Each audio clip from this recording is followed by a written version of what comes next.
So the 2019 NCAA championships are now in the books. What I'm going to do is I'm going to go through a couple of highlights from the finals of these matches, and then also go through the full brackets and talk about what led to the finals. So at 125, we had Spencer Lee versus Jack Mueller. So this will be the first takedown that we got in that match. So Lee shoots in on a single. Mueller's doing a great job against Rivera by hitting pass bys, and Lee did a good job of not pulling in too hard and getting caught. Really smart when he took his shots and was able to finish this one here. This one took a little while, but he ended up getting it eventually. Ends up hopping over, and then before he can get back points, Mueller turns. So great job by Spencer Lee. That puts him up 2-0. He ends up getting a ride out here. Decides to take bottom, which I thought was a bit of a weird move on his part in the next period. But it ends up working out for him. Doesn't get turned, although he was getting close to cradled in the second period. But then in the third period, he's up 3-0. So Mueller's got to get after him to try to come back, and Lee's going to be able to get another takedown. So let me pull that one up.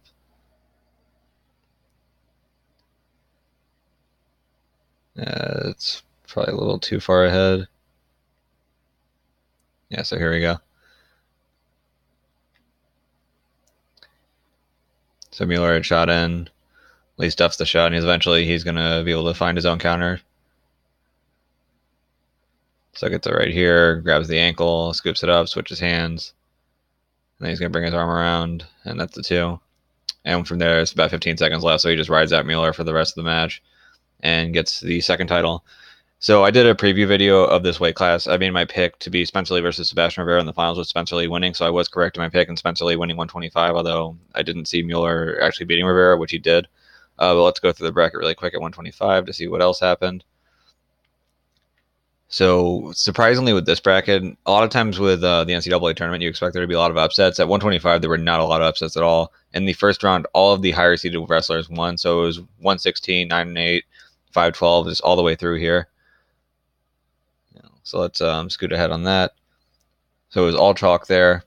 Then another round goes by, around at 16. Again, top seeded wrestler wins every single match. So you got 1 versus 8, 5 versus 4, 3 versus 6, 7 versus 2. And then this is where we start to get a little bit of movement. So Sebastian Rivera ends up winning 6-2 over Araujo, who had a really good tournament, ended up beating Piccinini in the back draw. Mueller with a 4-1 win over Bresser. This one was in sudden victory.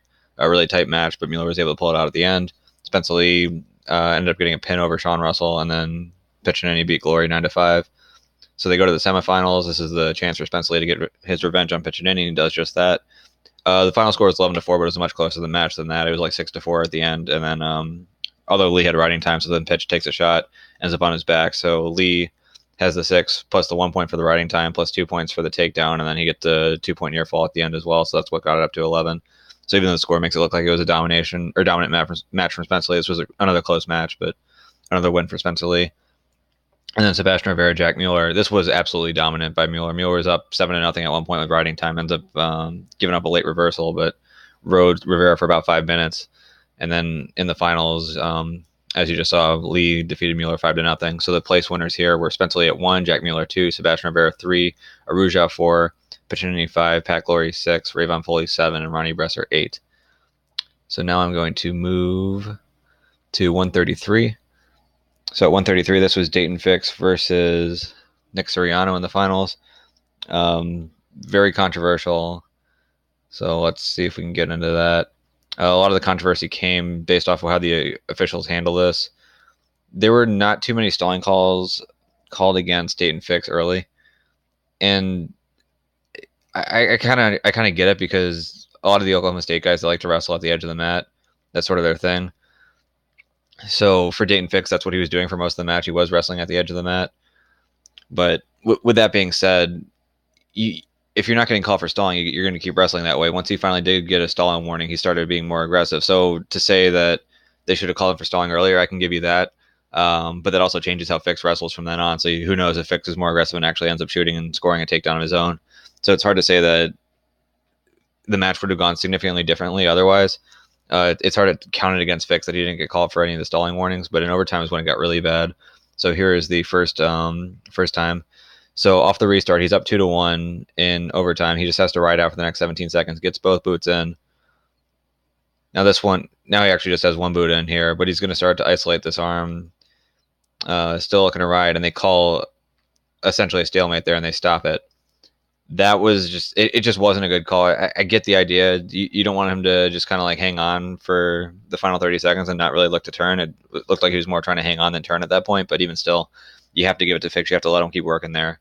And so they stopped it here with 9 seconds left. Soriano did a good job of hip heisting out and ends up getting away. So Soriano escapes 2-2. Now they move on to the next period. And this is where the controversy gets even more significant. So it's a little bit before then.